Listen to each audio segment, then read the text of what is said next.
খুঁটিনাটি রান্নাবাটি কুকিং চ্যানেলেই আপনাদের সকলকেই স্বাগত জানাই। আজকে বানিয়ে নেব কাঁচা কুমড়োর একটা দুর্দান্ত স্বাদের নিরামিষ রেসিপি। চলুন তাহলে সমগ্র রান্নাটা আপনাদের সঙ্গে শেয়ার করে নিই। এই জন্য প্রথমেই আমি কাঁচা কুমড়োটা সুন্দরভাবে খোসা ছাড়িয়ে ছোট্ট ছোট্ট পিস করে কেটে ধুয়ে রেখেছি। এরপর হাই ফ্লেমে বসিয়ে দিচ্ছি কড়াই গরম হয়ে যাওয়ায় দিয়ে দিলাম অল্প একটু সর্ষের তেল।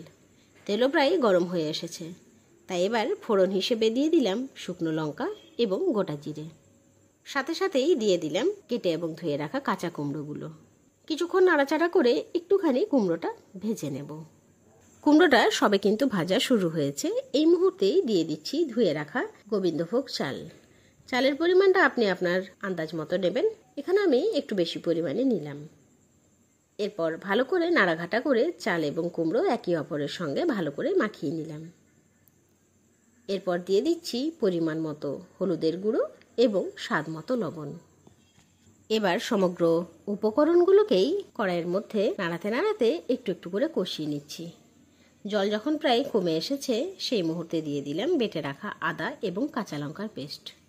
এবার সেটিকেও ভালো করে নাড়াচাড়া করে একটু কষিয়ে নিচ্ছি। আমরা কিন্তু বিভিন্ন ধরনের কুমড়ো সবজি খেয়েছি, নিরামিষও অতি অবশ্যই খেয়েছি, তবে এই একবার গোবিন্দভোগ চাল দিয়ে কুমড়োর তরকারি রান্না করে দেখবেন, স্বাদ কিন্তু আসবে দুর্দান্ত। দেখুন কি সুন্দরভাবে মশলা এবং কুমড়ো সবই কিন্তু কষানো প্রায় শেষের দিকে। তাই এবার চাল এবং কুমড়ো যাতে ভালোভাবে সেদ্ধ হয়ে যায় তাই দিয়ে দিচ্ছি পরিমাণ মতো জল। জলের পরিমাণটা অল্পই রাখলাম, প্রয়োজনে আবার পরে দেব। এবার নাড়াচাড়া করে হাই ফ্লেমে গ্যাস রেখে ভালোভাবে কুমড়ো এবং চাল সেদ্ধ হওয়ার জন্য অপেক্ষা করছি। দেখুন জল কিন্তু প্রায় কমে এসেছে। এবার কিন্তু একবার টেস্ট করে নেব যে কুমড়োটা ঠিকঠাক সেদ্ধ হয়েছে কিনা। না, কুমড়োটা কিন্তু এখনও ভালোভাবে সেদ্ধ হয়নি এবং চালটাও একটু বাকি আছে।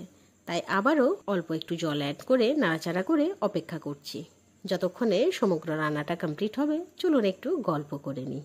আমরা বিশেষত পুজোর দিনগুলোতে কিংবা যে সমস্ত মানুষ মঙ্গল, বৃহস্পতি, শনি অথবা অন্য সপ্তাহের যে কোনো দিনে নিরামিষ পদ রান্না করেন তাদের জন্য এটা কিন্তু একটা আদর্শ রান্না। অতি অবশ্যই রান্নাটা কিন্তু একবার বাড়িতে করেই দেখবেন। স্বাদ এ কিন্তু বলার নয়, দুর্দান্ত। এবং একই সঙ্গে গোবিন্দভোগ চাল ব্যবহার করার জন্য এর ফ্লেভারটা যে কী পরিমাণ পরিবর্তন হয়ে যায় সেটা কিন্তু বলে বোঝানো যাবে না। তাই কিন্তু একবার রান্না করে দেখে নিতেই হবে। দেখুন গল্প করতে করতে রান্না কিন্তু প্রায় শেষের দিকে।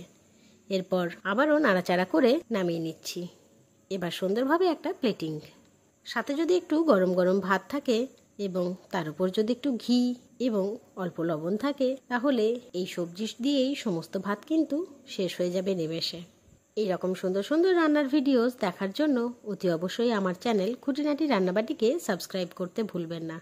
অবশ্যই লাইক, শেয়ার এবং কমেন্ট করে জানাবেন আমার দেওয়া সমস্ত ভিডিওস আপনার কেমন লাগছে। ধন্যবাদ।